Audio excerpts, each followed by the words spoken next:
ఇక్కడ చూడండి బ్రేక్ త్రూని ఈ విధంగా కోడ్ చేస్తే దెన్ సబ్స్టిట్యూషన్ ఏ విధంగా కోడ్ చేయాలని అడిగారు. సో బాగా గమనిస్తే కొంచెం లెందీగానే కనిపిస్తుంది. ఇక్కడ చూడండి బీఆర్ ఇక్కడ ఉంటే బీఆర్ కనిపించింది, ఈఏ ఇక్కడ ఉంటే ఇక్కడ కనిపించింది, కేటీ ఇక్కడ ఉంటే ఇక్కడ కనిపించింది. సో తర్వాత హెచ్ఆర్ సో ఇక్కడ కనిపించింది, ఓయూ ఇక్కడ కనిపించింది, జిహెచ్ ఇక్కడ కనిపించింది. అంటే 2 లెటర్స్ చేంజెస్ అవుతున్నాయి. అంటే ఫస్ట్ 2 లెటర్స్ ఎక్కడ వెళ్ళాయండి? సో లాస్ట్ థర్డ్ 2 పేర్స్ ఓకేనా.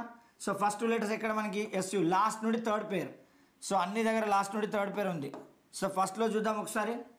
ఫస్ట్ ఎక్కడ వచ్చి ఈఏ అంటే సెకండ్ పేర్ ఫస్ట్లో వచ్చింది.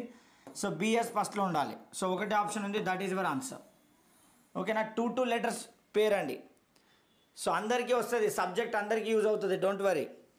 చూడండి ఇక్కడ ఈఏ ఉందా ఫస్ట్లో వచ్చింది, మనకు సెకండ్ పేర్ ఫస్ట్లో వచ్చింది కాబట్టి బిఎస్ ఫస్ట్లో రావాలి. ఒకటే ఒక ఆప్షన్ ఉంది, that is your answer. 2 letters pair exchange అయింది.